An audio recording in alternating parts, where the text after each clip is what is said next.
নমস্কাৰ আজি আমি আগৰ বিষয়টোক পুনৰাই আবৃত্তি কৰি পেলাই আমি এটা আকৌ পুনৰাই আলোচনা কৰিম আমাৰ বিষয়টো আছিল relationship of social and cultural anthropology with other discipline সামাজিক আৰু সাংস্কৃতিক নৃতত্বৰ অন্য শাখাৰ লগত সম্পৰ্কৰ বিষয়ে আমি আলোচনা কৰি আছিলো এই বিষয়টো আমি আজি বহলভাৱে আলোচনা কৰিম এতিয়া সমাজ বিজ্ঞান আৰু আমাৰ সামাজিক আৰু সাংস্কৃতিক নৃতত্বৰ কেনে ধৰণৰ সম্পৰ্ক আছে তাৰ বিষয়ে আমি আগতো আলোচনা কৰিছিলো কিন্তু আজি আমি ডিটেইল ভাৱে ইয়াক অধ্যয়ন কৰিম এতিয়া আমি জানো নৃতত্বৰ কোনো এটা বিষয়বস্তুৱে অকল নৃতত্বকে নধৰি আমি যদি অন্য যিকোনো শাখাকে ধৰো মানে বৈজ্ঞানিক বিষয় হওক নাইবা অন্য যিকোনো বিষয় হওক কেতিয়াও স্বতন্ত্ৰভাৱে মানে অধ্যয়ন কৰাটো সম্ভৱ নহয় আমি সব বিষয়েৰে যদি অধ্যয়ন কৰিবলৈ যাওঁ তাৰ অন্য বিষয়বস্তুৰ লগত তাৰ সম্পৰ্ক থকাটো অতি জৰুৰী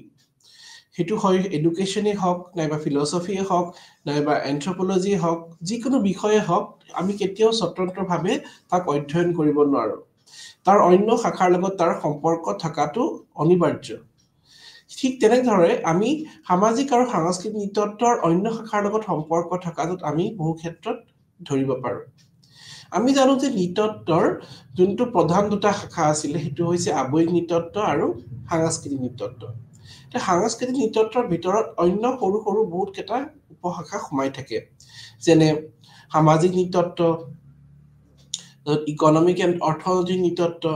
ভাষা তত্ত্ব আছে লোকাচাৰ আছে হেনেকে ধৰণে বহুত ধৰণৰ সৰু সৰু শাখা সোমাই আছে তাৰ পৰাই আমি গম পাওঁ এই গুটেইখিনি বস্তু যদি আমি চালি জাৰি চাওঁ তেতিয়া আমি গুটেইখিনি কথা যেতে চালে আমি গম পাম যে নৃতত্বৰ যোনটো মানে অধ্যয়নৰ বিষয় হেতু অকল এটা বিষয়তে সোমাই নাথাকে তাৰ বিষয়বস্তুৰ যিখিনি বস্তু আছে সেইখিনিৰ মানে প্ৰসাৰটো অতি বহল অকল এটা বিষয়বস্তুতে নৃতত্বই নিজৰ অধ্যয়ন সীমাবদ্ধ নাৰাখে অন্য বহুত কেটা শাখাৰ লগত তাৰ সম্পৰ্ক আছে যেনে ধৰণে আমি ইকোনমিক লগতে ক্ষেত্ৰতে চালো সাইকোলজিৰ ক্ষেত্ৰতে চালো আমি দেখা পাম কি বহু ক্ষেত্ৰত ইয়াৰ সম্পৰ্ক জড়িত হৈ আছে যেনেকে ধৰণে আমি সমাজ বিজ্ঞানৰ সৈতে সম্পৰ্কটোৰ কথা আমি আলোচনা কৰিছিলো যে সমাজ বিজ্ঞানৰ নৃতত্বৰ মানুহৰ আচৰণ আৰু সমাজৰ ওপৰত অন্য দৃষ্টিভংগী আগুৱাই ইজনে সিজনৰ পৰিপূৰক হ'ব পাৰে যদিও সমাজ বিজ্ঞানে প্ৰায় সামাজিক গাঁথনি আৰু আচৰণৰ এক বৃহৎ স্তৰৰ বিশ্লেষণ প্ৰদান কৰে নৃতত্বই সংস্কৃতি এক সামগ্ৰিক আৰু গভীৰ দৃষ্টিভংগী প্ৰদান কৰে যে এইটো কথা আমি জানো যে সমাজ বিজ্ঞানে আৰু নৃতত্বত আমি যদিও দেখাত মানে পৃথক যেন লাগে কিন্তু আমি দেখা পাম দুটাৰে কিন্তু বিষয়বস্তুসমূহ অধ্যয়নৰ বিষয়বস্তুখিনি প্ৰায় একেই নৃতত্বই কি কৰে নৃতত্বই মানুহৰ আচৰণ সমাজৰ ওপৰত মানুহৰ বিভিন্ন দৃষ্টিভংগী মানুহক সামাজিক প্ৰাণী হিচাপে প্ৰতিষ্ঠা কৰি অধ্যয়ন কৰা যোনটো বিষয়বস্তু হেতু আগৰ পৰাই চলি আছে মানুহক সমাজৰ অংগ হিচাপে আমি অধ্যয়ন কৰো আমি as a part of a society আমি কেতিয়াও মানুহক সোসাইটি পা ডিটাচ কৰি কেতিয়াও আমি অধ্যয়ন নকৰো এটো এটা আমাৰ নৃতত্বৰ গুৰুত্বপূৰ্ণ কথা নৃতত্বই সদায় মানুহক সমাজৰ অংগ হিচাপে অধ্যয়ন কৰে সমাজৰ অংগ হিচাপে অধ্যয়ন কৰাৰ ক্ষেত্ৰত নৃতত্বই কি কৰে অন্য শাখাৰ লগত সম্বন্ধ তাৰ জড়িত হৈ পৰে এই সমাজ বিজ্ঞানৰ কথা ক'লো যে সমাজ বিজ্ঞানে মানুহৰ আচৰণ মানুহে বিভিন্ন অনুষ্ঠান প্ৰতিষ্ঠানত তেওঁলোকৰ আচৰণ বিধি কেনেকুৱা মানুহৰ আচৰণ কেনেকুৱা যেনেকে পৰিয়ালত এজন ব্যক্তিৰ আচৰণ বেলেগ হ'ব পাৰে কিন্তু তেওঁৰ বাহিৰত আচৰণটো বেলেগ আৰু তেওঁ যোনটো কৰ্মস্থলীত তেওঁৰ আচৰণটো বেলেগ এই ব্যক্তিজনৰ আচৰণ কেনেকে কৰে বেলেগ হৈছে তেওঁ বন্ধুৰ লগত যোনটো আচৰণ কৰিব এজন তেওঁ যাৰ লগত তেওঁ কাম কৰে তেওঁৰ লগত আচৰণটো বেলেগ হ'ব তে এই আমি যে সমাজত মানুহে কেনেকে ধৰণে এই আচৰণখিনি মেইনটেইন কৰি চলিছে মানুহে সমাজত বিভিন্ন লোকৰ লগত কেনেকে ধৰণে বিভিন্ন আচৰণ মিলাই পেলাই সমাজখনত নিজকে খাপ খুৱাই চলিব পাৰিছে এইখিনি কথা এটা গুৰুত্বপূৰ্ণ অধ্যয়নৰ বিষয়বস্তু যদিও আমি দেখা পাইছো যে সমাজ বিজ্ঞানে সাধাৰণতে আধুনিক আৰু জটিল সমাজক বেছিকে তেওঁলোকে অধ্যয়ন কৰে সামাজিক গাঁথনি কথা অধ্যয়ন কৰে সামাজিক গাঁথনি বুলি ক'লে আমাৰ সোশ্যাল স্ট্ৰাকচাৰ সামাজিক আচৰণ সামাজিক গাঁথনি যি পৰিৱৰ্তন হৈ আছে সময়ৰ লগত যি গাঁথনি পৰিৱৰ্তন হৈছে আমি জানো যে সমাজত সংস্কৃতি এই সমূহ বস্তু পৰিৱৰ্তনশীল এই সমূহ বস্তু কেতিয়াও একেই নাথাকে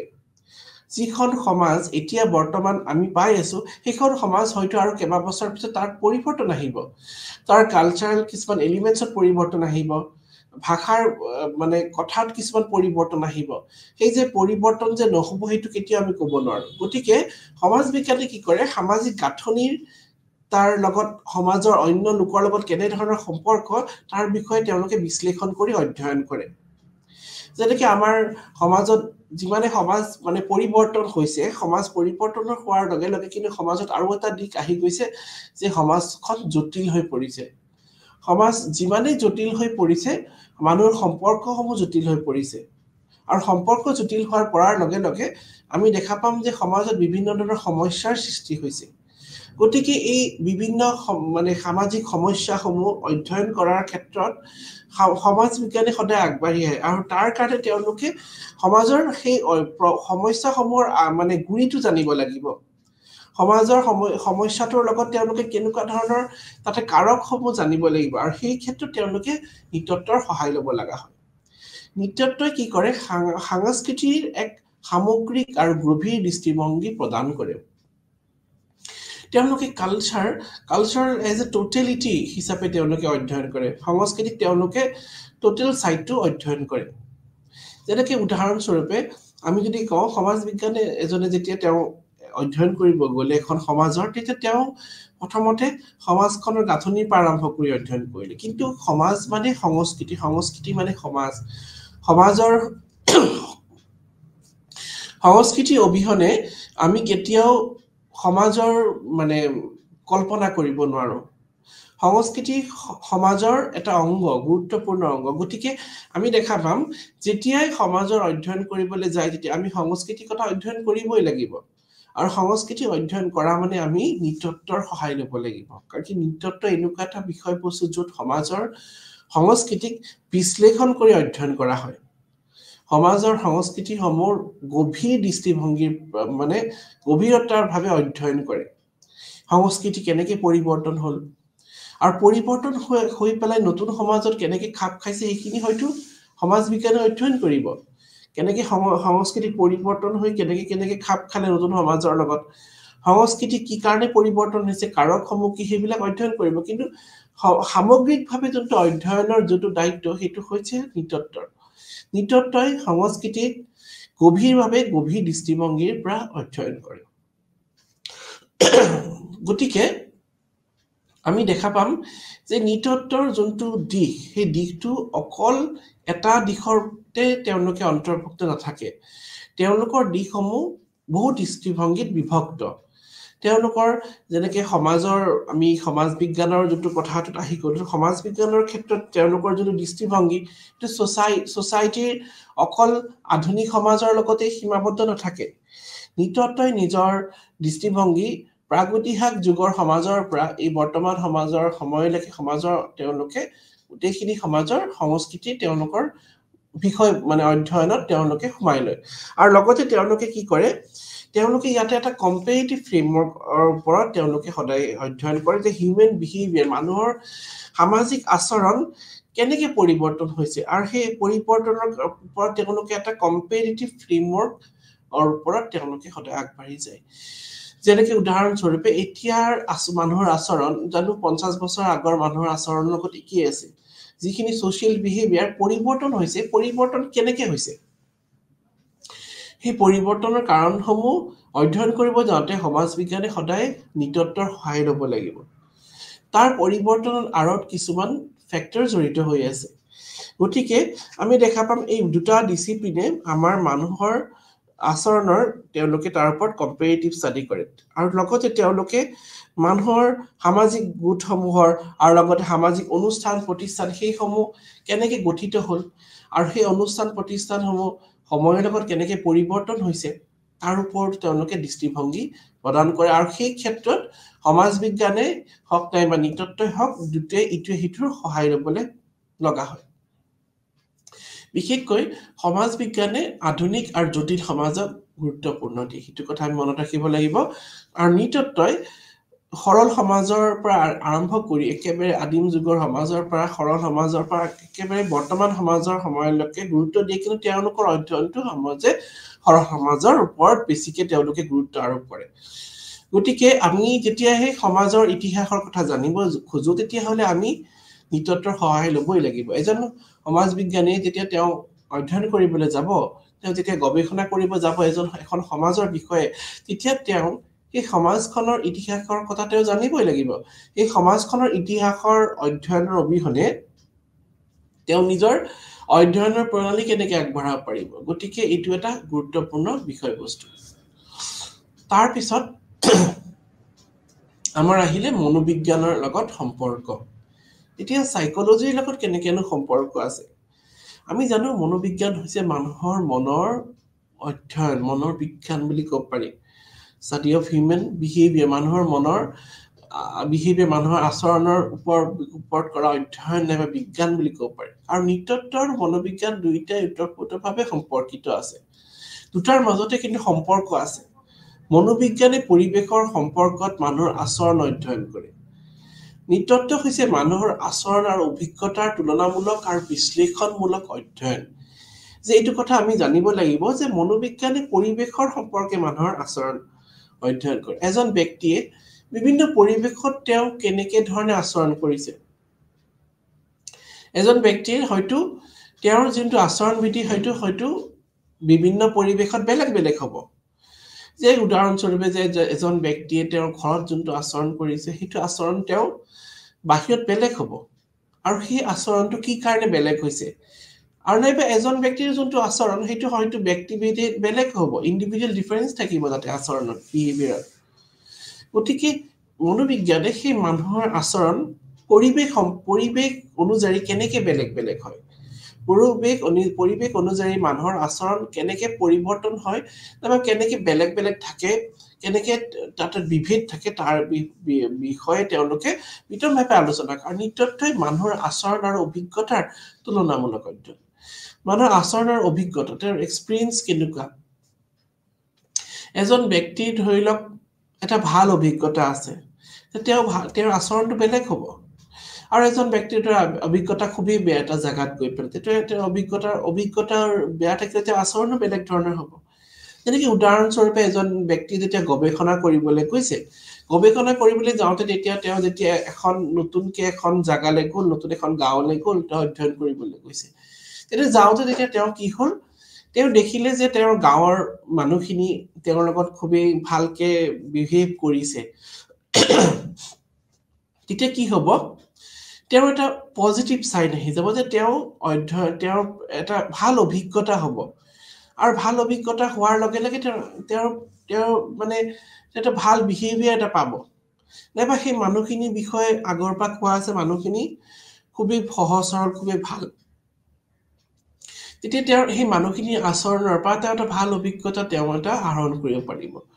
তেওঁ যেতিয়া তথ্য আহৰণ কৰিব গৈছে সেই গৱেষণা কৰিবলৈ যাওঁ তেতিয়া দেখা পালে তেওঁ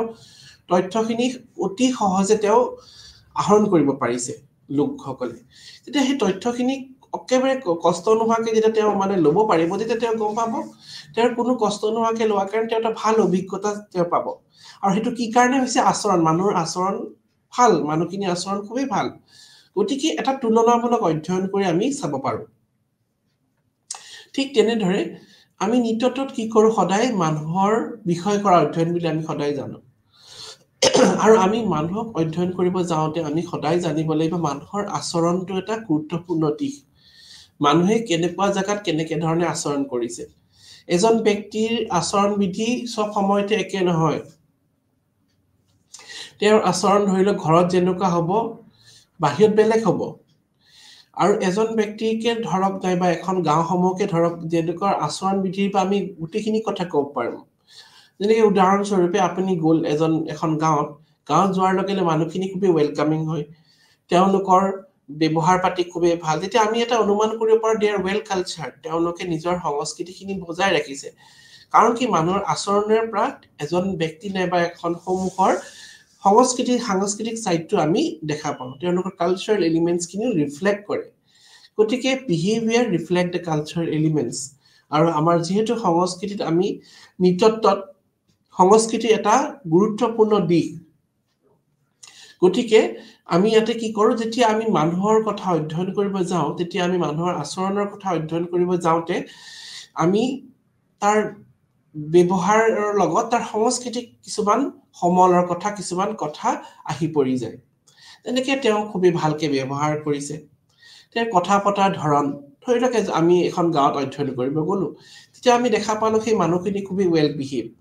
তেওঁলোকে ভালকে ওয়েলকামিং কৰিছে তেওঁলোকৰ কথা বতৰা তেতিয়া আমি এটা অনুমান কৰিলো যে তেওঁ বিহেভিয়াৰ পৰা তেওঁৰ গোটেইখিনি ৰিফ্লেক্ট কৰি আছে যে এটা কথাই আছে আপোনাৰ ব্যৱহাৰে আপোনাৰ পৰিচয় এটা বাক্য আছেই কথা তেওঁ ব্যৱহাৰৰ পৰা তেওঁ ৰিফ্লেক্ট কৰিছে তেওঁ কেনেকুৱা ধৰণৰ মানুহ তেওঁৰ কেনেকুৱা ধৰণৰ দৃষ্টিভংগী তেওঁ কেনেকুৱা ধৰণৰ কথা বতৰা গোটেইখিনি কথা চকুৰ আগত আমাৰ আহি গৈছে গতিকে আমি তাৰ পৰা অনুমান লগাব পাৰো সেই মানুহজন নাইবা সেই ব্যক্তিজন কিমান ৱেল কালচাৰ্ড তেওঁ কিমানখিনি কালচাৰ্ড হয় তেওঁ কিমানখিনি সংস্কৃতি সম্পন্ন ব্যক্তি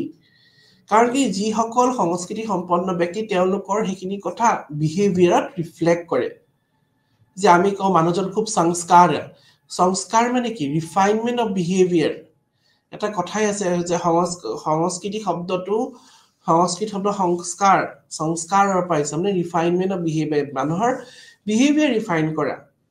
তে এজন ব্যক্তিয়ে তেওঁ কেনেকে ধৰণে বিহেভ কৰিছে তেওঁ কেনেকে ধৰণে আচৰণ কৰিছে সেইখিনি বহু ক্ষেত্ৰত তেওঁৰ সংস্কৃতি তেওঁৰ কালচাৰেল বেকগ্ৰাউণ্ডটো ৰিফ্লেক্ট কৰে তেওঁ কেনেকুৱা ধৰণৰ বেকগ্ৰাউণ্ডৰ পৰা আহিছে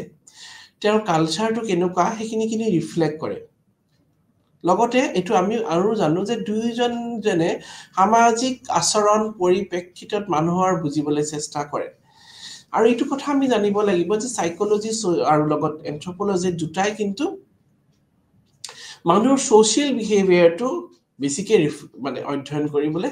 তেওঁলোকে সদায় চেষ্টা কৰে যেনেকে আমি কলো যে মানুহজনৰ আচৰণ কেনেকুৱা মানুহজনৰ ভাল বেয়া তে সেইখিনি আচৰণে তেওঁ কি কৰে তেওঁ ৰিফ্লেক্ট হিজ কালচাৰ তেওঁ ব্যক্তিজন নাইবা সেই গোটৰ কালচাৰেল ভ্যালুজ কিনি ৰিফ্লেক্ট কৰে কেনেকুৱা ধৰণৰ কালচাৰেল ভ্যালুজ তেওঁলোকে লৈ আছে আৰু সেইখিনি তেওঁলোকৰ ব্যৱহাৰ নাইবা আচৰণতে ৰিফ্লেক্ট কৰিব আনহাতে এফালে মানসিক জ্ঞানে এজনৰ নৃতত্ববিদসকলে বিভিন্ন সাংস্কৃতিক মানুহৰ আচৰণ মূল কাৰণবোৰৰ বুজাত সহায় কৰে লগতে আৰু এটা কথা আমি জানিব লাগিব যে মানসিক জ্ঞানে এজন নৃতত্ববিদ যদি থাকে মানুহৰ এজন মেন্টেল সেটআপ জানাৰ লগে লগে আমি তেওঁ মানুহজনে বিভিন্ন সংস্কৃতিৰ আচৰণমূলক কাৰণবোৰ বুজাত সহায় কৰে আনফালে নৃতত্ববিদ অধ্যয়নে মনোবিজ্ঞানিক মানুহৰ আচৰণৰ সাংস্কৃতিক পৰিৱেশ প্ৰভাৱৰ মানে জনাত সহায় কৰে গণনা কৰাত সহায় কৰে যেনেকে মই কথাটো ক'ব বিচাৰিছো যেনেকে ব্যক্তিজনে যে কেনেকুৱা ধৰণে তেওঁ মানে কথা বতৰা মানে কিমান সাইকোলজিক্যাল সেটআপটো যেনেকুৱা সেইটো ৰিফ্লেক্ট কৰিব তেওঁৰ আচৰণত আৰু আচৰণটোৱে তেওঁলোকৰ কিমানখিনি তেওঁ কালচাৰ তেওঁ কিবা ৱেল কালচাৰ কিমান হয় সেইখিনি কথা আমি জানিম the culture is reflected in personality and person reflect culture এজন ব্যক্তিৰ যেটি পার্সোনালিটি টু রিফ্লেক্ট করে কালচার আর আমি জানো কালচারে একটা পার্ট হয় রিফ্লেক্ট করে মানে আমার পার্সোনালিটি গতিকে আমি দেখা পাম যে এই মানে মনোবিজ্ঞানৰ ক্ষেত্ৰত যোনটো অধ্যয়ন প্ৰণালী সেই অধ্যয়ন প্ৰণালীয়ে বহু ক্ষেত্ৰত নৃতত্বৰ অধ্যয়নত সহায় কৰে যেনেকে আমি কেতিয়াবা এনেকুৱা কিছুমান গাঁৱত নাইবা জায়গাত আমি যাওঁ দেখা পাওঁ যে কিছুমান ব্যক্তি ধৰি লওক আচৰণ বিধি অলপ বেলেগ আমাৰ যোনটো কালচাৰ নৰ্মছৰ পৰা তেতিয়া আমি ভাবিব নালাগিব যে তেওঁলোকৰ মানে কালচাৰখিনি মানে ভ্যালুজখিনি ডাউন বুলি গতিকে আমাৰ নৃতত্ববিদসকল নাইবা গৱেষকসকলে যেতিয়া গৱেষণা কৰিবলৈ যায় তেতিয়া তেওঁলোকে এটা আগৰ পৰা সেই লোকসকলৰ সাইকোলজিক্যাল নলেজখিনি আগৰ পৰা তেওঁলোকে আয়ত্ত কৰি ল'ব লাগিব তেওঁলোকৰ মনোবৈজ্ঞানিক দিশটো আগৰ পাই জানি ল'ব লাগিব তেতিয়াহে তেওঁলোকৰ লগত ডিল কৰোতে সহজ হৈ পৰিব যেতিয়া তেওঁলোকে সেই লোকসকলৰ বিষয়ে বিতংভাৱে জানি ল'ব তেওঁলোকৰ সাইকোলজিক্যাল ষ্টেট অফ মেন্টেল সেটআপটো জানি ল'ব তেতিয়া তেওঁলোকৰ অধ্যয়ন কৰাত সহায় হ'ব নাইবা তথ্য আহৰণ কৰাত সহায় হ'ব গতিকে মনোবিজ্ঞানৰ ক্ষেত্ৰত আৰু নৃতত্ব অধ্যয়নৰ ক্ষেত্ৰত সেইটো এটা গুৰুত্বপূৰ্ণ দিশ লগতে আমি যেতিয়া আমি অধ্যয়ন কৰিব যাওঁ তেতিয়া আমি আগৰ পাই আমাৰ কথাই আছে যে আমি সেই মানুহখিনিৰ কথা এটা আগৰ পৰা পূৰ্ব নিৰ্দিষ্ট জ্ঞান এটা লৈ যাওঁ যে মানুহখিনি কেনেকুৱা, মানুহখিনিৰ লগত আমি কেনেকৈ ডিল কৰিম। আৰু সেই ক্ষেত্ৰত আমি সদায় সাইকোলজিৰ নলেজ ল'ব লাগিব। আমি আগৰ পৰাই সাইকোলজিকেল নলেজ থাকিলে আমি গম পাম যে মানুহখিনিক আমি কেনেকৈ ডিল কৰিব পাৰোঁ। যেতিয়া আমি ক্ষেত্ৰ অধ্যয়নলৈকে যাওঁ তেতিয়া আমাৰ আগৰ পৰা এটা মানে আমি আগৰ পৰা পৰিকল্পনা কৰি যাব লাগিব যে আমি যেতিয়া তথ্য আহৰণ কৰিম তেতিয়া মানুহখিনিক আমি কেনেকৈ আকৰ্ষণ কৰি আমি তথ্য ল'ব পাৰোঁ। মানুহখিনি আমি সাইকোলজিকেল সেটআপটো জানি ল'ব লাগিব, তেতিয়াহে আমি নিৰ্ভুল তথ্য আমি আহৰণ কৰিব পাৰিম। যদি আমি সাইকোলজিকেল সেটআপটো নাজানো তেতিয়া আমি মানুহখিনি আমি পৰা তথ্যখিনি আমি পটকে ল'ব নোৱাৰিম, নাইবা মানুহখিনি আমাক দিবও নোখোজিব পাৰে। কেতিয়াবা মানুহখিনিৰ লগত আমি ডিল কৰিব জানিব লাগিব। As an anthropologist we must know to deal with the informant. আমি ইনফৰ্মাৰৰ পৰা আমি ভালকে জানিব লাগিব। এজ এ ইনভেষ্টিগেটৰ আমি ভালকে তেওঁলোকৰ পৰা তথ্য দিয়াৰ লোকৰ পৰা আমি তথ্যখিনি যাতে কেনেকৈ ল'ব পাৰোঁ, ইনফৰ্মেণ্টৰ পৰা কেনেকৈ ল'ব পাৰোঁ, সেইখিনি আমাৰ কোৱালিটি আমি নিজৰ ওপৰত ইনবিল্ড কৰিব লাগিব। আৰু তাৰ কাৰণে আমি সাইকোলজিৰ নলেজ থাকিব লাগিব। সাইকোলজিৰ নলেজ থাকিলেহে আমি এইখিনি বস্তু কৰা সম্ভৱ হৈ উঠে। গতিকে এই ক্ষেত্ৰত আমি দেখা পালোঁ যে নৃতত্ব আৰু মনোবিজ্ঞান দুইটাৰ সম্পৰ্ক ওতঃপ্ৰোতভাৱে জড়িত হৈ আছে। কাৰণ কি নৃতত্বই যদিও আমি দেখা পাম আচৰণৰ ওপৰত গুৰুত্ব ডাইৰেক্টলি নিদিলেও কিন্তু ইনডাইৰেক্টলি তেওঁলোকে দিয়ে। কাৰণ কি ছ'চিয়েল বিহেভিয়াৰৰ কথা সদায় অধ্যয়ন কৰে। যেনেকৈ আমাৰ নমস্কাৰ, আমি কাৰোবাক লগ পাই নমস্কাৰ দিওঁ, কিন্তু ৱেষ্টাৰ্ণ কালচাৰত তেওঁলোকে হাত জোকাৰি পেলাই হাতখন শ্বেক হেণ্ড কৰে। আকৌ চাইনাত তেওঁলোকে সম্ভাষণ জনোৱা ষ্টাইলটো বেলেগ ধৰণৰ। গতিকে আমিতো কেতিয়াও ক'ব নোৱাৰো যে তেওঁলোকৰ সেইটো বেয়া বুলি, কাৰণ কি তেওঁলোকৰ এনেকুৱা ধৰণৰ এইটো তেওঁলোকৰ ৱেলকাম কৰে। গতিকে আমি এটা সাইকোলজিকেল সেটআপ বিল্ড কৰিব লাগিব যেতিয়া আমি ক্ষেত্ৰলৈ যাওঁ। নাইবা আমি যেতিয়া ফিল্ডলৈ গৈ দেখিলোঁ যে মানুহখিনি ধৰণৰ যিখিনি আমি খাদ্য খাইছোঁ খাদ্যতকৈ বেলেগ ধৰণৰ, তেওঁলোকৰ পোচাক পাতলবিলাক বেলেগ ধৰণৰ, তেতিয়া আমি জানিব লাগিব যে কি কাৰণে এনেকুৱা বেলেগ হৈছে। আমি সেইকাৰণে আগৰ পৰা এটা সাইকোলজিকেল ইনবিল্ড এটা আমি লৈ যাব লাগিব। তাৰ লগতো আমি এটা কথা গম পাম যে আমি দেখা পাওঁ বিভিন্ন সমাজত যে ল'ৰা ছোৱালী ডাঙৰ কৰা যিটো চাইল্ড হিয়াৰিং যিটো প্ৰেক্টিচ সেইটো বেলেগ হয়। গতিকে তাৰ বিষয়ে আমি জানিলে আমি নৃতত্বত বহুখিনি সহায় হয়। যেনেকৈ এটা কথাই আছে, য'ত যোন ব্যক্তি থাকে তাৰ প্ৰভাৱ পৰে। যেনেকৈ এজন শিশুক যোনখন সমাজত ডাঙৰ দীঘল কৰিছে যে সেই সমাজৰ পৰিৱেশটো তেওঁৰ ব্যক্তিত্বত প্ৰভাৱ পেলাব। গতিকে আমি দেখা পাম যে সেই শিশুজনক চাইল্ড ৰিয়াৰিং যোনটো প্ৰেক্টিচ যে আমাৰ বিভিন্ন সমাজত চলি থাকে, আমি যদি অধ্যয়ন কৰিবলৈ যাওঁ তেতিয়া আমি দেখা পাম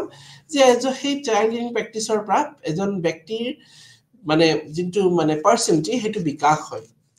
সেই শিশুজনে সৰুৰ পৰা যেনেকৈ ধৰণে শিকি আহিছে সেই তাৰ ভয় শংকা সেইখিনি কিন্তু বহুখিনি তেওঁৰ পাৰ্চনেলিটিত ৰিফ্লেক্ট কৰে। সেইকাৰণে কেতিয়াবা যে ডিছঅৰ্ডাৰবিলাক হয় সেইখিনি সমস্যাৰ সমাধান কিন্তু কৰাটোৱেই সাইকোলজিত সেইখিনি বস্তু আহি যায়। তাৰপিছত আমি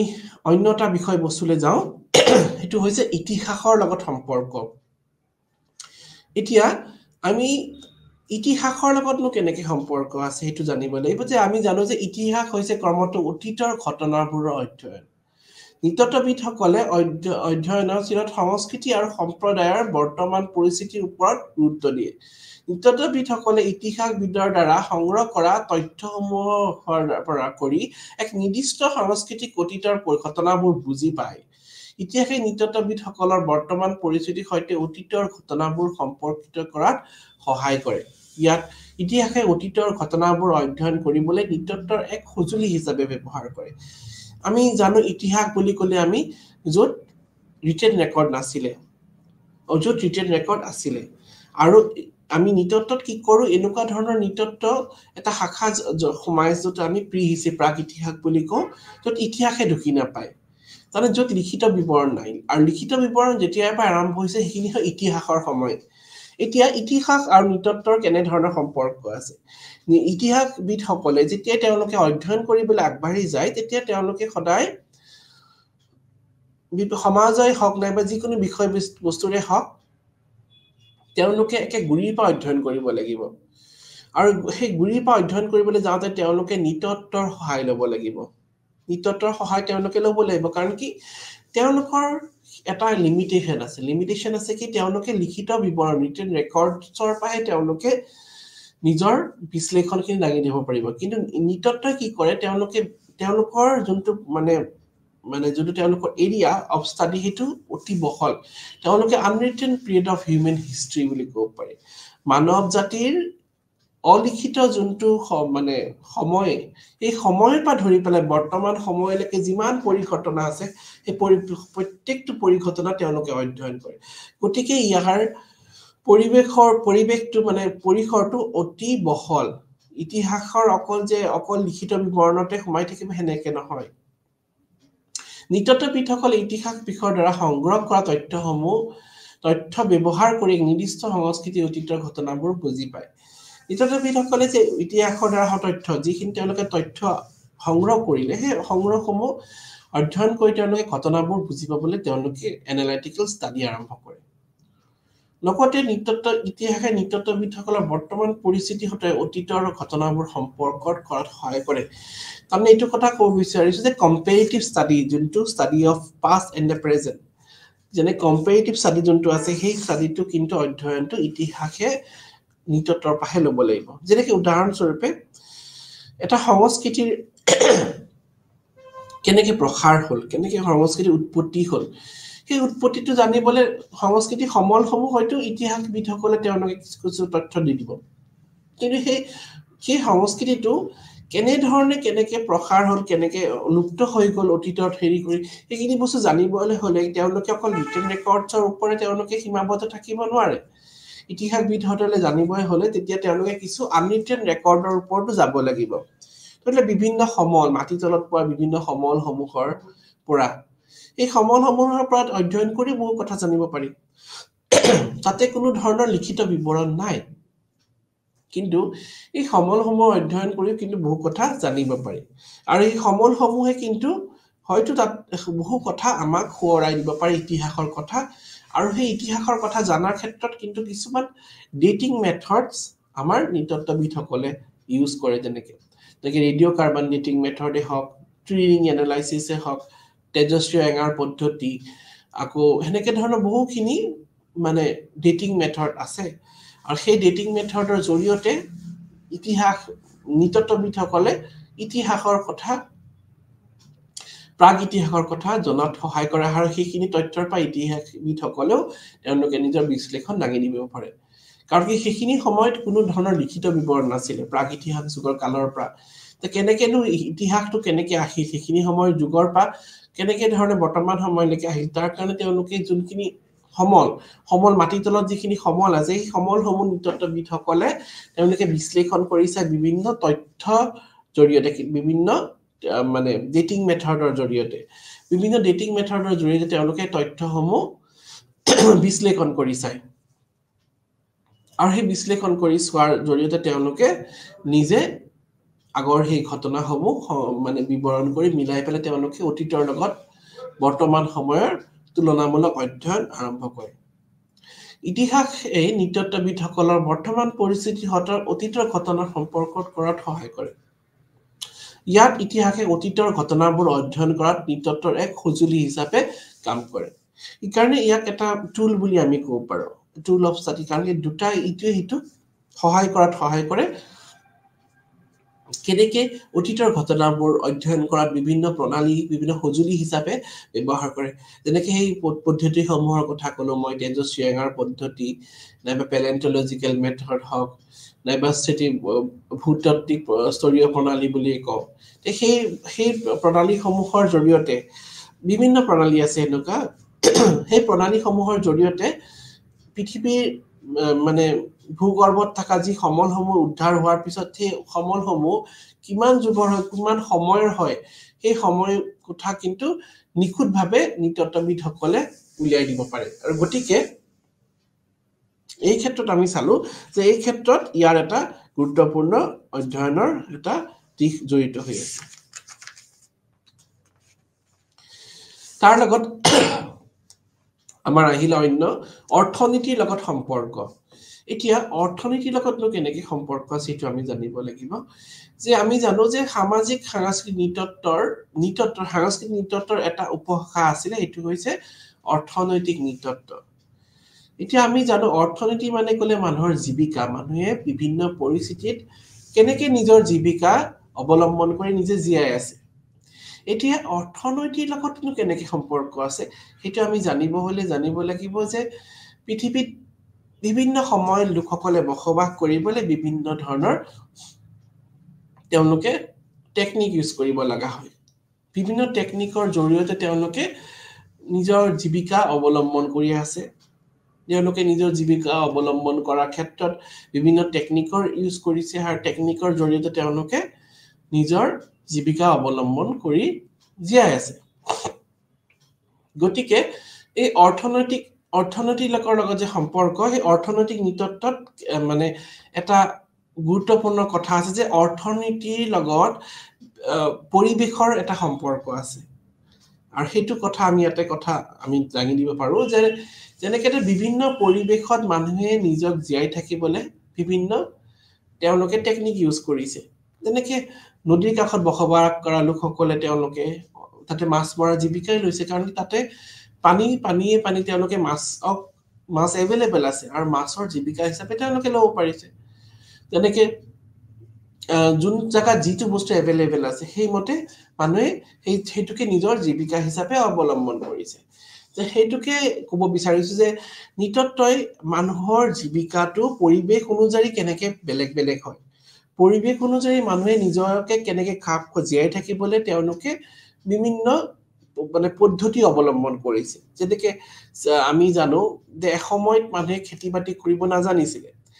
তেতিয়া সেইখিনি সময়ত মানুহে জীয়াই থাকিবলৈ তেওঁলোকে কি কৰিছিলে তেওঁলোকে অন্বেষণ জীৱিকা অৱলম্বন কৰিছিলে তেওঁলোকে ফুড গেদাৰিং ষ্টেজত আছিলে তাৰপিছত ক্ৰমান্বয়ে সময় যোৱাৰ লগে লগে তেওঁলোকে ফুড প্ৰডিউচিং ষ্টেজ পালেগে আৰু আস্তে আস্তে তেওঁলোকে আধুনিক যুগত আহি সোমাই পৰিলে গতিকে এই যোনটো যাত্ৰা মানুহৰ অন্বেষণ জীৱিকাৰ বা উৎপাদন জীৱিকালে সেই যাত্ৰাটো গোটেইটো কিন্তু নৃতত্বত অধ্যয়ন কৰা হয় আৰু ঠিক তেনেধৰণে সেই যাত্ৰাটো অধ্যয়ন কৰাৰ ক্ষেত্ৰত আমাৰ নৃতত্ববিদসকলেও কিন্তু অধ্যয়ন কৰিব লাগিব অৰ্থনীতিবিদসকলেও অধ্যয়ন কৰিব লাগিব নৃতত্বৰ পৰা কাৰণ কি মানুহৰ জীৱিকা যদি অধ্যয়ন কৰিবলৈ যাব তেতিয়া তেওঁলোকে সেই অতীতৰ সময়ৰ পৰা অধ্যয়ন কৰিব লাগিব অতীতৰ সময়ৰ পৰা মানুহৰ জীৱিকা অধ্যয়ন কৰিব লাগিব মানুহে বিভিন্ন পৰিস্থিতিত কেনেকৈ ধৰণৰ জীৱিকা অৱলম্বন কৰি জীয়াই আছে কি কাৰণ তেওঁলোকৰ জীৱিকা পৰিৱৰ্তন হৈছে সেইটো সামাজিক দিশৰ লগতো কিন্তু বহুতখিনি পৰিমাণে জড়িত হৈ আছে আমি জানো যে অন্বেষণ জীৱিকাৰ তলত শিকাৰ হান্টিং ফিশিং আছিল তাৰপিছত আমাৰ উৎপাদন জীৱিকা পশুপালন আকৌ খেতি বাতি কৃষি আৰম্ভ হ'ল গতিকে এই গোটেইটো প্ৰচেছ যেতিয়া মানুহে গ'ল যে অন্বেষণ জীৱিকাৰ পৰা উৎপাদন জীৱিকালৈ যেতিয়া তেওঁলোকে পৰিৱৰ্তন হ'লে পৰিৱৰ্তন হওঁতে বহুখিনি কথা আহি যায় মানুহে সেই পৰিৱৰ্তন একেদিনত হোৱা নাছিলে মানুহে মানে অন্বেষণ জীৱিকাৰ পৰা উৎপাদন জীৱিকালৈ আহোঁতে তেওঁলোকে একেদিনাই কেতিয়াও কৰিব পৰা নাছিলে এইটো এটা লং পিৰিয়ড অফ টাইম আৰু এইটো এটা সময় লৈছিলে আৰু সময়ৰ লগে লগেহে তেওঁলোকে পৰিৱৰ্তন কৰিব পাৰিছে যেনেকৈ আমি যদি চাওঁ যে মানুহ যিমানে সময়ৰ লগত আগবাঢ়ি গৈছে তেওঁলোকৰ জীৱিকাৰ পৰিৱৰ্তন আহিছে যে এসময়ত খেতিয়ে জীৱিকা আছিলে বেছিকৈ কিন্তু এতিয়া মানুহে খেতি কৰি জানো জীয়াব পাৰিছে নাই মানুহে বেলেগ বেলেগ ধৰণৰ জীৱিকা অৱলম্বন কৰিছে মানুহে সময়ৰ লগত তেওঁলোকে জীৱিকা বেলেগ বেলেগ পৰিৱৰ্তন কৰিছে পৰিৱৰ্তনশীল সমাজৰ লগত তেওঁলোকে নিজৰ জীৱিকা পৰিৱৰ্তন কৰিছে গতিকে অৰ্থনীতি যেতিয়াহে যিহেতু মানুহৰ জীৱিকাৰ কথা অধ্যয়ন কৰে আৰু সেই ক্ষেত্ৰত তেওঁলোকে সদায় মানুহৰ আদিম জীৱিকাৰ কথা অধ্যয়ন কৰিব লাগিব মানুহৰ এসময়ত কেনেকৈ জীৱিকা আছিল livelihood of the people of primitive time তেওঁলোকৰ আদিম যুগত মানুহৰ জীৱিকা কেনেকুৱা আছিল তেওঁলোকৰ ইকনমি কেনেকুৱা আছিল সেইটো কথা জানিবই লাগিব বৰ্তমান সময়ৰ ইকনমি জানিব হলে আমি আদিম কালৰ ইকনমি জানিবই লাগিব কেনেকৈ পৰিৱৰ্তন হ'ল কি কাৰণত পৰিৱৰ্তন হ'ল এতিয়াও যেনেকৈ আমি যদি চাওঁ মাছ মৰা সম্প্ৰদায় আস্তে আস্তে লুপ্ত হৈ যাবলৈ ধৰিছে আকৌ যদি খেতি কৰা খেতিয়ক কৃষকো কমি গৈছে মানুহে আজিকালি খেতি নকৰাই হৈছে কাৰণবিলাক কি তাতে সোশ্যাল ফেক্টৰো জড়িত হৈ আছে সামাজিক কাৰণ কিছু জড়িত হৈ আছে গতিকে মানে অৰ্থনীতিয়ে যেতিয়া অধ্যয়ন কৰিব যাব ইকনমি চাই তেতিয়া তেওঁলোকে অকল নিজৰ সেই আদিম যুগৰ পৰা তেওঁলোকে অধ্যয়ন কৰিব লাগিব তেওঁলোকে বৰ্তমান সময়ৰ অৰ্থনীতিৰ লগত অধ্যয়ন কৰিলে নহব তেওঁলোকে ইকনমিটো ষ্টাডি কৰিব লাগিব ফ্ৰম দ্য প্ৰিমিটিভ টাইম কেনেকে ধৰণৰ পৰিৱৰ্তন হ'ল আৰু অৰ্থনীতিৰ লগত মানুহৰ যোনটো ছ'চিয়েল ফেক্টৰ জড়িত হৈ আছে ছ'চিয়েল এলিমেণ্ট জড়িত হৈ আছে সেইবিলাকো কিন্তু অধ্যয়ন কৰিব লাগিব গতিকে ঠিক তেনেধৰণে ইটোৰ লগত সিটো এটা সম্পৰ্ক হৈ আছে তাৰ পিছত ৰাজনীতি বিজ্ঞানৰ সৈতে সম্পৰ্ক পলিটিক্যাল সায়েন্সৰ লগত কেনেকে সম্পৰ্ক আছে আমি জানো যে নিটতৰ এটা শাখা জড়িত হৈছে যোনটো ল এন্থ্ৰোপলজি অফ ল এটা লিগেল এন্থ্ৰোপলজি বুলিও কয় আৰু ইয়াত কি কৰা হয় ইয়াত মানে বিভিন্ন নিয়ম কানুন যি সমাজত চলি আহিছে আগৰ পৰা সেই নিয়ম কানুনসমূহৰ বিষয়ে অধ্যয়ন কৰে আৰু তাৰ লগতে ৰাজনীতি কেনেকে সমাজত আহিল কেনেকে মানে পলিটিক্যাল ইনষ্টিটিউচন খিনি ৰাজনৈতিক অনুষ্ঠানসমূহ সমাজত কেনেকে প্ৰতিষ্ঠা হ'ল তাৰ বিষয়ে অধ্যয়ন কৰে যেনেকে আমি যদি চাওঁ যে সমাজত আমি দেখা পাম যে সময়ৰ যোৱাৰ লগে লগে সমাজত কিন্তু আইন কানুনৰ পৰিৱৰ্তন হৈছে এসময় যিসমূহ আইন আনৰিটেন নাছিলে যেতিয়া কোনো লিখিত বিৱৰণ নাছিলে সেই আইনসমূহ কিন্তু সময়ৰ লগে লগে পৰিৱৰ্তন হৈ আহিছে সময়ৰ লগে লগে জটিল হৈ আহিছে আৰু সময়ৰ লগে লগে আৰু কমপ্লেক্সিটি দিশত আগবাঢ়ি গৈছে যিসমূহ আইন এসময়ত আনৰিটেন নাছিলে আৰু সেইখিনি জৰিয়তে ধৰি লওক মানুহক আমি সামাজিক সোশ্যাল কন্ট্ৰোল কৰি ৰাখিব পাৰিছিলো তে সেই আইনখিনি আস্তে আস্তে এতিয়া ৰিটেন ফৰ্মত আৰম্ভ হ'ল মানে আইনী প্ৰক্ৰিয়া আৰম্ভ কৰা হ'ল তাৰছত তাতে ধৰি লওক মানে কোৰ্ট পুলিশ সেইবিলাক আস্তে আস্তে লিগেল সাইডটো আৰু ডেভেলপ হৈ গৈ থাকিল ডেভেলপ বুলি ক'বলৈ নাযাওঁ কিন্তু সেইটো আৰু অলপমান ফিক্সড হ'বলৈ আৰম্ভ কৰিলে যোনটো এসময়ত আনৰিটেন নাছিলে আনৰিটেন লৰ পৰা সেইটো ৰিটেন ললে ট্ৰান্সফাৰ হ'ল গতিকে নৃতত্ববিদসকলে সেই পৰিৱৰ্তনটো কেনেকৈ হৈছে তাৰ বিষয়ে তেওঁলোকে অধ্যয়ন কৰিব যাওঁতে পলিটিক্যাল সায়েন্সৰ বহুত কথা ইয়াতে সোমাই পৰি যায় যেনেকৈ ৰাজনীতি বিজ্ঞানো যেতিয়া তেওঁলোকে সমাজত যি মানে নিয়ম কানুনৰ কথা যেতিয়া তেওঁলোকে অধ্যয়ন কৰিব যাব তেতিয়া তেওঁলোকে সদায় প্ৰিমিটিভ ল আদিম যুগৰ যি মানে নিয়ম কানুন সেইখিনি কথা তেওঁলোকে অধ্যয়ন কৰিবই লাগিব কাৰণ কি আদিম কালৰ যিখিনি নিয়ম কানুন সেই নিয়ম কানুনৰ আধাৰতে কিন্তু বৰ্তমান সময়ৰ নিয়ম কানুনসমূহ প্ৰতিষ্ঠা হৈছে গতিকে আদিম কালৰ নিয়ম কানুনসমূহ আমি জানিবলৈ যাওঁতে আমি নৃতত্বৰ সহায় ল'ব লাগিব বৰ্তমান সময়ৰ যি নিয়ম কানুন সেই কিন্তু আধাৰটোৱে হৈছে আদিম যুগৰ নিয়মসমূহ গতিকে সেইখিনি কথা আমি ইয়াতে আহি পৰে আৰু লগতে ইয়াত আৰু কিছু কথা আহিছে যেনেকে এই বৰ্তমান সময়ত পলিটিক্যাল ইনষ্টিটিউচনটো ৰাজনৈতিক যি অনুষ্ঠানটো কেনেকে স্থাপন হ'ল তাৰ বিষয়েও কি নৃতত্ববিদসকলে তেওঁলোকৰ যি থিয়ৰিসমূহ আগবঢ়াই থৈছে আৰু এই থিয়ৰিৰ পৰা আমি কথা জানিব পাৰো যে কেনেকে ধৰণে আদিম মানে বৰ্তমান সময়ত ৰাজনৈতিক অনুষ্ঠানসমূহ এষ্টাব্লিছ হৈছে কেনেকে বৰ্তমান সময়ত ৰাজনৈতিক অনুষ্ঠানসমূহ এষ্টাব্লিছ হৈ প্ৰতিষ্ঠা হৈছে সেইখিনি কথা আমি নিজৰ চকুৰ আগত আমাৰ আহি যায় গতিকে এইটো এটা গুৰুত্বপূৰ্ণ কথা যে আমাৰ মানে পলিটিক্যাল সায়েন্সৰ যিখিনি মানে কেনেকে ধৰণে এখন হ'ল সেইটো কথা আমি জানিব যাওঁতে আমি ইতিহাসটো জানিব লাগিব আমাৰ পলিটিক্যাল হিষ্ট্ৰীটো জানিব লাগিব যেনেকে ট্ৰাইবৰ পৰা বেণ্ডৰ পৰা চিফডেমৰ পৰা ষ্টেট এখন সৃষ্টি হ'ল সেই গোটেইটো যোনটো ক্ৰনলজিক্যাল অৰ্ডাৰ সেইটো অৰ্ডাৰটো আমি জানিব লাগিব আৰু সেই কাৰণে আমি এন্থ্ৰোপলজিৰ সহায় ল'ব লাগিব কেনেকেনো ৰাজনৈতিক অনুষ্ঠানবিলাক স্থাপন হ'ল কাৰণ কি এসময়তটো এনেকুৱা ধৰণৰ কোনো ৰাজনৈতিক অনুষ্ঠান নাছিলে তেতিয়া সেইখিনি সময়ত কেনেকে ধৰণেনো মানে সোশ্যাল কন্ট্ৰোলটো আছিলে সেইবিলাক কথা জানিবলৈ যাওঁতে আমি দেখা পাম বহু ক্ষেত্ৰত ৰাজনীতি বিজ্ঞানে নৃতত্বৰ সহায় ল'ব লাগে কাৰণ কি নৃতত্বত এনেকুৱা বহুত কিছুমান কথা সোমাই আছে যিসমূহ ৰাজনীতিক বিজ্ঞানে সহায় ল'ব লাগিব তেতিয়াহে অধ্যয়ন কৰা অবিহনে তেওঁলোকে কেতিয়াও মানে আগবাঢ়ি যাব নোৱাৰিব তাৰ পিছত আমাৰ নেক্সট টপিকটো হ'ল আমাৰ মেনেজমেন্টৰ বিজ্ঞানৰ লগত কেনেকে জড়িত হৈ আছে ঠিক আছে এতিয়া আমি মেনেজমেন্টৰ লগত কেনেকে জড়িত আছে যদি আমি চাব যাওঁ আমি নৃতত্ব সদায় মানুহৰ ইন্টাৰ ৰিলেশনশ্বিপৰ ওপৰত আমি সদায় অধ্যয়ন কৰোঁ আৰু হিউম্যান ৰিলেশনশ্বিপৰ ওপৰত আমি সদায় অধ্যয়ন কৰোঁ যে আমি মানুহৰ লগত কেনেকে খাপ খুৱাই আমি সমাজত চলিব পাৰো আমি সদায় এডজাষ্টমেন্টৰ ওপৰত সদায় আমি অধ্যয়ন কৰো যেনেকে আমি ফিল্ডত যাওঁতে ক্ষেত্ৰ অধ্যয়ন কৰিবলৈ যাওঁতে তেতিয়া আমি আগৰ পাই আমি জানিব লাগিব মানুহখিনি কেনেকে মেনেজ কৰিব পাৰো মানুহখিনিক আমি কেনেকে মেনেজ কৰি আমি বস্তুখিনি আমি চলাব পাৰো যেনেকে সেইখিনি কথা জানিব হলে আমি মেনেজমেন্টৰ বহুত কথা আমি জানিব লাগিব আৰু ঠিক তেনেদৰে মেনেজমেন্টেও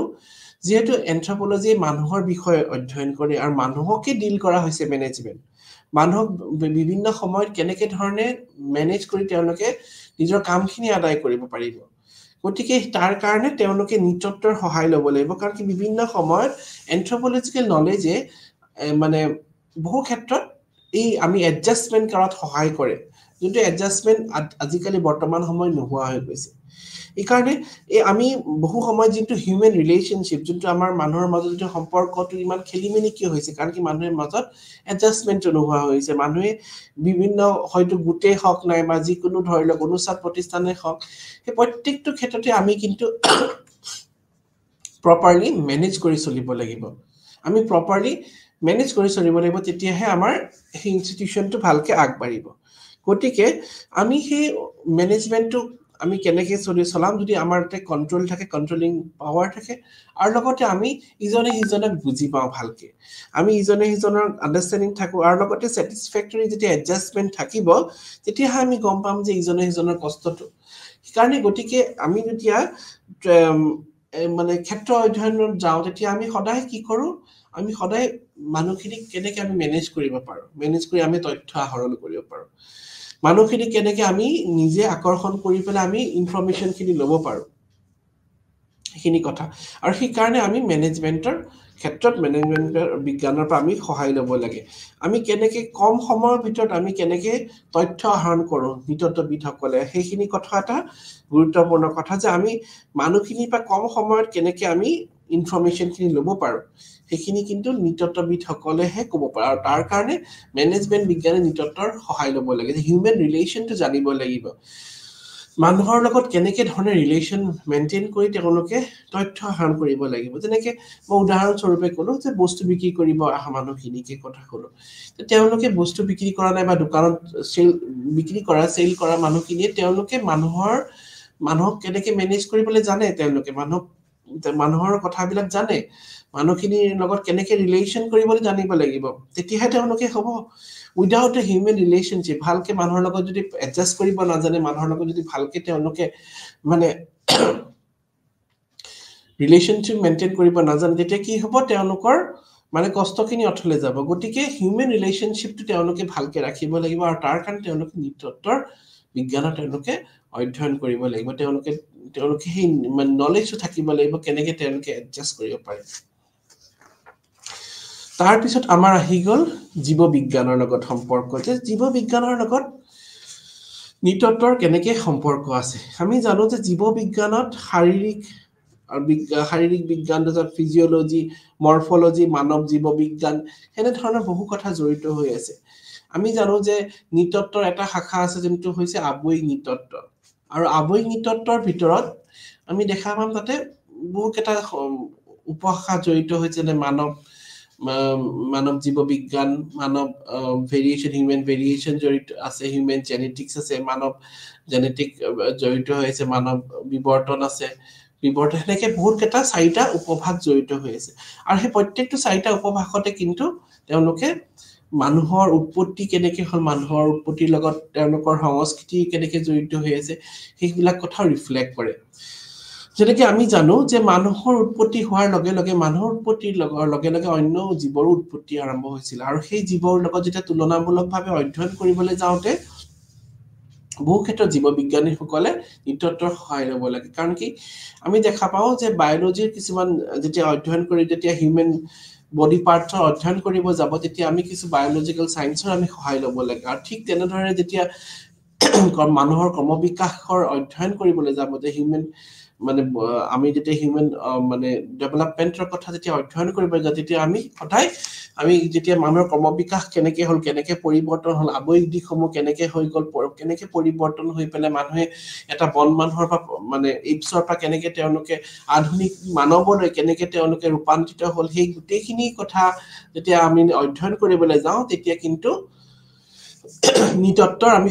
সহায় ল'ব লাগে কাৰণ কি জীৱ বিজ্ঞানে সদায় তেওঁলোকে কি কৰে তেওঁলোকে মানুহৰ আৱেগিক দিশটো অধ্যয়ন কৰে মানুহৰ আৱেগিক দিশটো অধ্যয়ন কৰি তেওঁলোকে চাই যে আৱেগিক দিশটোত কি কথা জড়িত হৈ আছে যেনেকে আৱেগিক দিশটোৰ লগত যেনেকে মানুহৰ তেওঁলোকৰ আৱেগিক দিশত যেনেকে আমি যদি চাওঁ তেতিয়া আৱেগিক দিশটোৰ লগত তেওঁলোকৰ উৎপত্তি কেনেকুৱা তেওঁলোকৰ ক্ৰমবিকাশ কেনেকে ধৰণে আহিলে আৰু জেনেটিক কেনেকে ফেক্টৰবিলাক জড়িত হৈ আছে মানুহৰ লগত অন্য জীৱকুলৰ যি সম্পৰ্ক এই সম্পৰ্ক জানিব হলেও কিন্তু জীৱ বিজ্ঞানৰ লগত আমি অধ্যয়ন ল'ব লাগিব মানে অধ্যয়ন কৰিব লাগিব আৰু জীৱ বিজ্ঞানো মানুহৰ যে উৎপত্তি মানুহৰ ক্ৰমবিকাশ মানুহৰ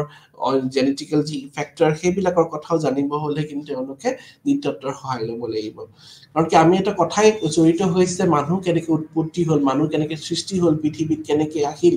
আৰু মানুহৰ অন্য জীৱকুলৰ লগত সম্পৰ্ক কেনেকুৱা মানুহৰ কেনেকে ক্ৰমবিকাশ কেনেকে সেই ক্ৰমবিকাশ হোৱাৰ লগত অন্য জীৱকুলৰ লগত কি সম্পৰ্ক আছে সেই গোটেইখিনি কিন্তু নৃতত্বই দাঙি ধৰিছে নৃতাত্ত্বিক অধ্যয়নত দাঙি ধৰিছে আৰু সেই ক্ষেত্ৰত জীৱ বিজ্ঞানে নৃতত্বৰ সহায় ল'বলৈ বাধ্য হয় তাৰপিছত শেষৰটো আমাৰ ভাষা বিজ্ঞানৰ লগত সম্পৰ্ক এতিয়া ভাষা বিজ্ঞানক আমি যোনটো লিংগুইষ্টিক বুলি কওঁ ল্যাঙ্গুৱেজৰ লগত কেনেকে ৰিফ্লেক্ট হয় এতিয়া আমি জানো ভাষাই সংস্কৃতিক ৰিফ্লেক্ট কৰে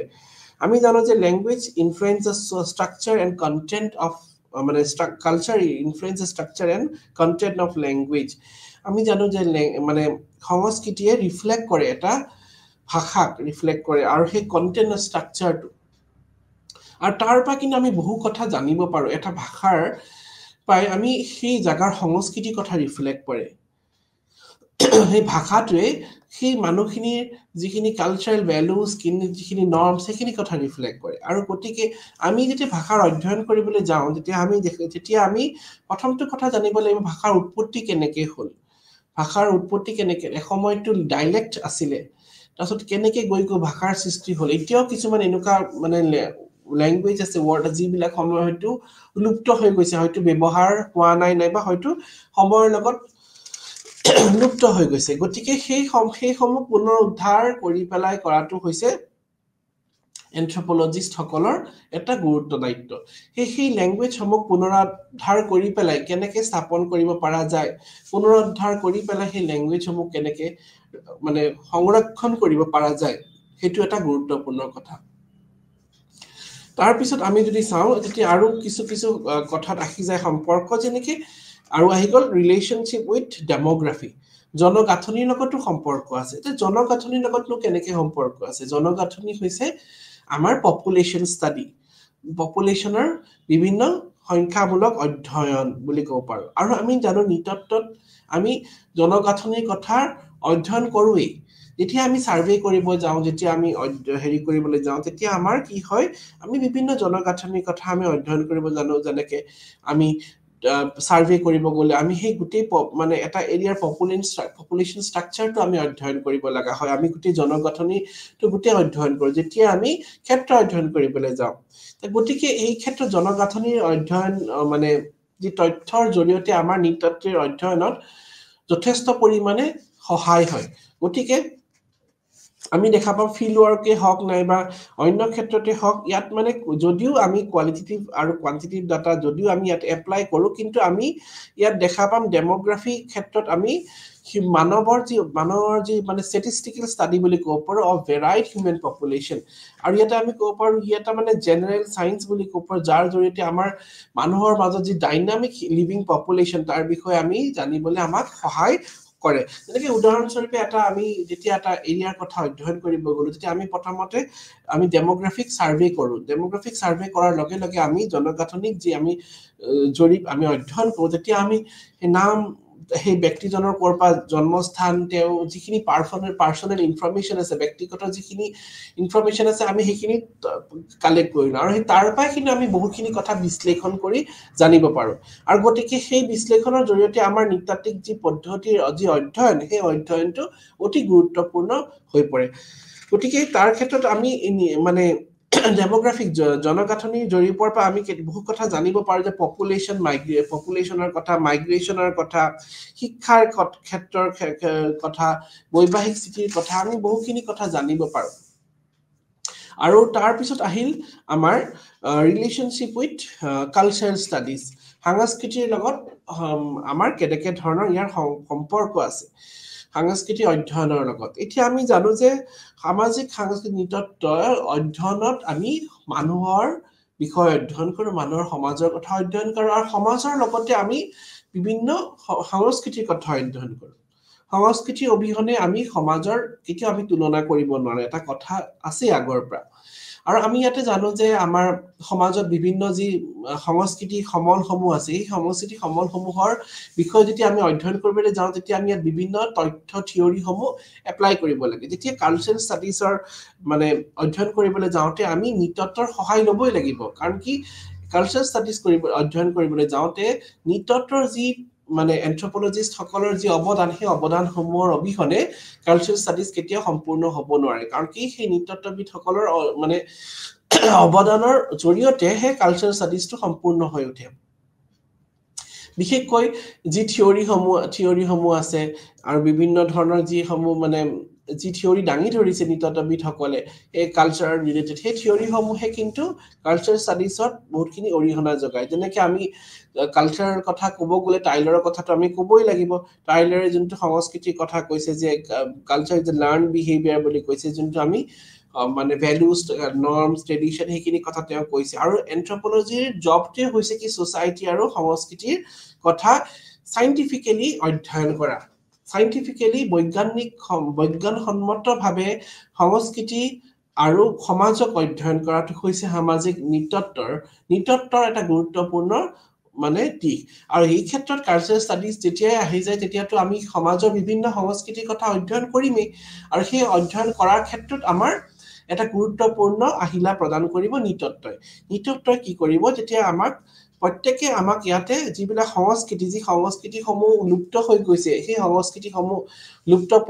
পুনৰ উদ্ধাৰ কৰাত সহায় কৰে। আৰু কালচাৰেল ষ্টাডিজত যি বিভিন্ন সংস্কৃতিসমূহ পৃথিৱীৰ জানাৰ ক্ষেত্ৰত সংস্কৃতিসমূহ কেনেকে উৎপত্তি হ'ল, ইয়াৰ প্ৰসাৰ কেনেকে হৈছে, সংস্কৃতিসমূহ কি পৰিৱৰ্তন, কি পৃথিৱীৰ বিভিন্ন মানে সমাজত প্ৰচলিত সংস্কৃতিসমূহ কেনেকে পৰিৱৰ্তন হৈছে, তাৰ বিষয়ে বিভিন্ন যি থিয়ৰিসমূহ আগবঢ়াই থৈছে নৃতত্ববিদসকলে, এই ক্ষেত্ৰত কালচাৰেল ষ্টাডিজে ইয়াৰ পৰা বহুখিনি ওতঃপ্ৰোতভাৱে ইয়াত সহায় পায়। গতিকে আমি দেখা পালো যে নৃতত্বৰ যি সম্পৰ্ক, এই সম্পৰ্ক অন্য শাখাৰ লগত বহুভাৱে জড়িত হৈ আছে। এইটোকে আমি অৰ্থনীতিৰ ক্ষেত্ৰতে কওঁ, নাইবা আমি সমাজ বিজ্ঞানৰ ক্ষেত্ৰতে কওঁ, নাইবা ৰাজনীতিক বিজ্ঞানৰ ক্ষেত্ৰতে কওঁ, আমি দেখা পাম যে এই বিভিন্ন দিশৰ বিভিন্ন বিষয়বস্তুৰ লগত ইয়াৰ সম্পৰ্ক জড়িত হৈ আছে। গতিকে আমি ক'ব পাৰো যে এই নৃতত্ববিদৰ মানে ইয়াৰ প্ৰসাৰ মানে যোনটো ইয়াৰ এৰিয়া অফ ষ্টাডি সেইটো অতি বহল। আমি কেতিয়াও ক'ব নোৱাৰো যে ইয়াৰ এৰিয়াটো লিমিটেড। অকল নৃতত্ব বুলি নহয়, আমি যিকোনো যেতিয়া বিষয়বস্তু অধ্যয়ন কৰি যাওঁ তেতিয়া আমি কেতিয়াও স্বতন্ত্ৰভাৱে অধ্যয়ন কৰিব নোৱাৰো। আমি কেতিয়াও ইয়াক ইণ্ডিপেণ্ডেণ্ট ষ্টাডিটো অসম্ভৱ। প্ৰত্যেক বিষয়বস্তুৰ অধ্যয়ন অন্য বিষয়বস্তুৰ লগত তাৰ সম্পৰ্ক থাকিবই। যেনেকে আমি ইয়াত অৰ্থনীতিৰ ক্ষেত্ৰত দেখা পালো ইয়াৰ সম্পৰ্ক, ৰাজনীতিৰ ক্ষেত্ৰত দেখা পালো, মেনেজমেন্টৰ ক্ষেত্ৰত দেখা পালো, জীৱ বিজ্ঞানৰ ক্ষেত্ৰত দেখা পালো। আমি দেখা পালো কি প্ৰত্যেকটো বিষয়ৰ লগত সম্পৰ্ক আছে। নৃতত্বৰ যোনটো পৰিসৰ এইটো বহুত বহল, আৰু ইয়াক আমি কাৰণে হলিষ্টিক চায়েন্স বুলি কওঁ। হলিষ্টিক চায়েন্স বুলি এইকাৰণে কওঁ কাৰণ কি ইয়াৰ যোনটো এৰিয়া অফ ষ্টাডি এইটো অতি বহল, আৰু ইয়াত অতি ক্ষুদ্ৰ ক্ষুদ্ৰ উপশাখা জড়িত হৈ আছে। যে নৃতত্বৰ আমি দুটা যোনটো প্ৰধান উপভাগ আছিলে, যোনটো আৱয়িক নৃতত্ব, সাংস্কৃতিক নৃতত্ব, তাৰ ভিতৰতে আমাৰ বহুতখিনি কথা সোমাই আছে। আৰু যদি আমি সেই গোটেই চাৰ্টখিনি পঢ়ি চাওঁ তেতিয়া আমি গম পাম যে ইয়াৰ ভিতৰত যিখিনি বস্তু আছে সেইখিনি অন্য ছাবজেক্ট ৰিলেটেড আছে। হয়, যেনেকে হিষ্ট্ৰীৰ ক্ষেত্ৰতে আমি ক'লো, হিষ্ট্ৰীৰ ক্ষেত্ৰত আমি দেখা পালো যে প্ৰি হিষ্ট্ৰীৰ লগত ৰিলেটেড আছে, কাৰণ কি প্ৰাক ইতিহাস হৈছে ইতিহাসৰ আগৰ সময়, য'ত ইতিহাসে ঢুকি নাপায়। যেনেকৈ ইকনমিৰ ক্ষেত্ৰত আমি চালো যে ইকনমি মানে কেনেকাৰ লগত জড়িত হৈছে যিহেতু মানুহৰ জীৱিকাৰ লগত জড়িত আছে মানুহৰ জীৱিকাৰ কাৰণে কি কৰিছিল এটা যুগৰ পৰা আৰু এটা সময়লৈকে মানুহে নিজৰ জীৱিকা পৰিৱৰ্তন কেনেকৈ কৰিছিলে মানুহে অন্বেষণ জীৱিকাৰ বা উৎপাদন জীৱিকালৈ আহোঁতে তেওঁলোকে কেনেকৈ নিজকে পৰিৱৰ্তন কৰিছে সেই জীৱিকাৰ কথা অধ্যয়ন কৰিব গ'ল কৰা ক্ষেত্ৰতো সম্পৰ্ক আছে আৰু আমি দেখা পালো পলিটিকেল এন্থ্ৰোপলজি বুলি এটা ব্ৰাঞ্চ আজিকালি আছে সেই পলিটিকেল এন্থ্ৰোপলজি যোনটো ৰাজনৈতিক বিজ্ঞানৰ লগত সম্পৰ্ক এই কাৰণে আছে কাৰণ কি কেনেকৈ ধৰণে পলিটিকেল ইনষ্টিটিউচন সমূহ সমাজত স্থাপন হ'ল সমাজত পলিটিকেল ইনষ্টিটিউচন সমূহ কেনেকৈ মানে আৰম্ভ হ'ল আৰু ইয়াৰ প্ৰভাৱ কেনেকৈ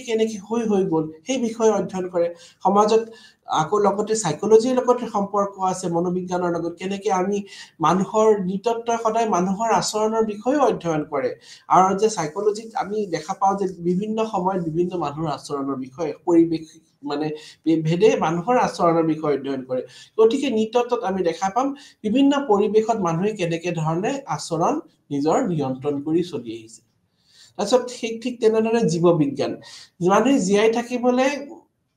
যি অৱলম্বন কৰা যি পদ্ধতি সেই পদ্ধতিৰ লগত অৰ্থনীতি জড়িত জীৱবিজ্ঞান মানুহ কেনে ক্ৰম বিকাশ হৈ পেলাই মানুহে বনমানৰ পৰা যোনটো আধুনিক মানৱলৈ যেতিয়া পৰিৱৰ্তন হ'ল তেতিয়া বহুখিনি মানে চেঞ্জেছ আহিছে আৰু সেইখিনি চেঞ্জেছ এন্থ্ৰোপলজিৰ পাৰ্সপেক্টিভৰ পৰা অধ্যয়ন কৰা হয় কিন্তু অন্য বিজ্ঞানে যেনে বায়োলজিয়ে হওক অন্য তেওঁলোকে সদায় নিতত্বৰ সহায় ল'ব লাগিব কাৰণ কি তেওঁলোকে যেতিয়া অধ্যয়ন কৰিব জীৱকুলত তেতিয়া তেওঁলোকে জানিব লাগিব এই জীৱকুলৰ মানে উৎপত্তি কেনেকৈ হ'ল কেনেকৈ ক্ৰমবিকাশ হ'ল কেনেকৈ সময়ৰ লগত পৰিৱৰ্তন আহিল কিখিনি ফিজিকেল চেঞ্জেছ আহিল ফিচাৰ্ছখিনি সেইখিনি তেওঁলোকে জানিব লাগিব মানুহৰ মানে ক্ৰমবিকাশ উৎপত্তি মানুহৰ মাজত বিভেদ কেনেকৈ আহিলে সেইখিনি কথা তেওঁলোকে সেই নলেজখিনি তেওঁলোকে কেনেকৈ পাব এন্থ্ৰোপলজিকেল ষ্টাডিজ জৰিয়তে পাব আৰু লগত আমি ভাষা বিজ্ঞানৰ লগত যোনটো সম্পৰ্ক দেখা পাইছো যে ভাষা বিজ্ঞানৰ লগত সম্পৰ্ক আছে কাৰণ কি ভাষা বিজ্ঞানৰ জৰিয়তে আমি ল্যাঙ্গুৱেজ ডাইভাৰ্সিটিৰ কথা জানিব পাৰো ল্যাঙ্গুৱেজে ৰিফ্লেক্ট কৰে সংস্কৃতি আৰু সংস্কৃতি হৈছে নিতত্বৰ এটা গুৰুত্বপূৰ্ণ কথা যেতিয়াই ভাষাৰ কথা অধ্যয়ন কৰিব যাব তেতিয়াই কিন্তু ল্যাঙ্গুৱেজৰ মানে সংস্কৃতি আহি পৰি যায় কাৰণ কি প্ৰত্যেকটো ভাষাৰ লগত সংস্কৃতি জড়িত হৈ আছে প্ৰত্যেকটো ভাষাৰ কথা বতৰাত আমি সেই কেনেকুৱা ধৰণৰ কালচাৰেল বেকগ্ৰাউণ্ডটো ৰিফ্লেক্ট কৰে তাৰপিছত আমি কালচাৰ ষ্টাডিজৰ কথা আহিলো তাৰপিছত আমাৰ আমি ডেমোগ্ৰাফিৰ কথা আহিলো গতিকে আমি গম পালো নিতত্বৰ যোনটো মানে এৰিয়া অফ ষ্টাডি সেইটো এৰিয়া বহুত ডাঙৰ আৰু যদি আমি ৰিলেশনশ্বিপৰ কথা ক'ব যাওঁ ৰিলেশনশ্বিপ অফ মানে anthropology with socio culture anthropology with আদাৰ ব্ৰাঞ্চ এতিয়া আমি দেখা পালো ইয়াৰ ৰিলেশনশ্বিপটো বহুত বেছি অন্য যিমান শাখাৰ লগত আছে ইয়াৰ উত্তৰভাৱে জড়িত হৈ আছে হয়তো সেইটো সাইকোলজি হওক নাইবা সোশিওলজি হওক প্ৰত্যেকটো বিষয়বস্তুৱে কিন্তু নিতত্বৰ পৰা সহায় ল'ব লাগে আৰু নিতত্বই অন্য বিষয়বস্তুৰ লগত জড়িত হৈ আছে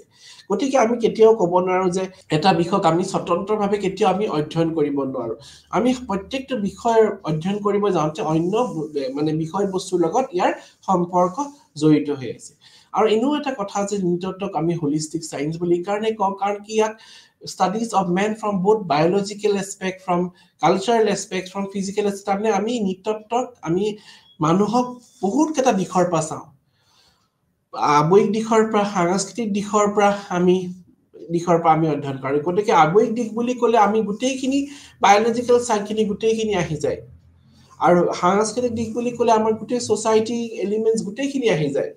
গতিকে ইয়াৰ যোনটো মানে অধ্যয়নৰ যোনটো প্ৰণালী সেই প্ৰণালীটো বহুত বেছি আৰু ইয়াৰ লগত অন্য শাখাৰ লগত সম্পৰ্ক জড়িত হৈ আছে গতিকে আমি যোনটো আজি কথা আলোচনা কৰিলো সেই কথাত আমি এইটো কথা গম পালো যে নিতত্বৰ অন্য শাখাৰ লগত সম্পৰ্ক কেনে ধৰণে আছে আমি প্ৰথমতে সোশিওলজিৰ কথা কৈছিলো সোশিওলজিৰ লগত কেনেকৈ সম্পৰ্ক আছে সোসাইটিৰ লগত ষ্টাডি কৰে আৰু নিতত্বও আমাৰ সমাজৰ কথা অধ্যয়ন কৰে কিন্তু নিতত্বই আমি এইটো কথা জানিছিলো যে নিতত্বই আমাৰ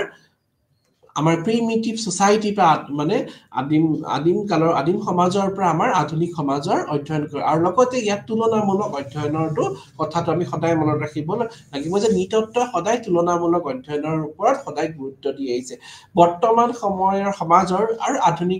আধুনিক সমাজৰ কথা যোনটো কওঁ আৰু লগত এই প্ৰাচীন সমাজ নাইবা আমি প্ৰিমিটিভ সোসাইটিৰ কথা কলো নাইবা সৰল সমাজৰ কথাই কলো এই সমাজৰ লগত এই এতিয়া বৰ্তমান সমাজৰ লগত তুলনামূলক অধ্যয়নৰ প্ৰণালী যোনটো সদায় নৃতত্বই চলাই ৰাখিছে আৰু সেই অধ্যয়নৰ প্ৰণালীৰ পাই নৃতত্বই বহুখিনি মানে তেওঁলোকে তথ্য আহৰণ কৰিব পাৰে তেওঁলোকে যোনটো গ্যাপ আমাৰ গ্যাপ অফ ষ্টাডি যোনটো আছে যোনটো মাজত যে সময়ৰ গ্যাপ সেই সময়ৰ গ্যাপটো তেওঁলোকে ফুলফিল কৰিব পাৰে তেওঁলোকে সদায় কম্পাৰেটিভ ষ্টাডিৰ ওপৰত সদায় গুৰুত্ব দিছে কেনেকৈ সময়ৰ লগত পৰিৱৰ্তন হৈ মানুহে কেনেকৈ নিজকে খাপ খুৱাইছে কেনেকৈ তেওঁলোকে সময়ৰ লগত পৰিৱৰ্তন হৈ আহিছে কেনেকৈ মানুহখিনিৰ মাজত চেঞ্জেছখিনি আহিছে সেই গোটেইখিনি নৃতত্বই অধ্যয়ন কৰে গতিকে আজি আমাৰ ষ্টাডিত আমি বহুতখিনি কথা জানিব পাৰিলো এন্থ্ৰোপলজিৰ যোনটো হোলিষ্টিক ডেভেলপমেন্টৰ লগত কেনেকৈ অন্য বিষয়বস্তু জড়িত হৈ আছে সেই কথা আমি জানিব পাৰিলো লগত ৰিলেশনশ্বিপ উইথ আদাৰ সাবজেক্ট আমি জানিব পাৰিলো গতিকে আমি এটোৱে ক'ব পাৰো যে anthropology is a holistic discipline বুলি আমি ক'ব পাৰো গতিকে আজি মোৰ ক্লাছটো মই ইমানতে সামৰি মাৰিলো আমি ইয়াত বহুতখিনি কথা জানিব পাৰিলো নৃতত্বৰ অন্য শাখাৰ লগত সম্পৰ্ক জানিব পাৰিলো আৰু এই কাৰণে আমি নৃতত্বক হোলিষ্টিক ষ্টাডি বুলি ক'ব পাৰো নমস্কাৰ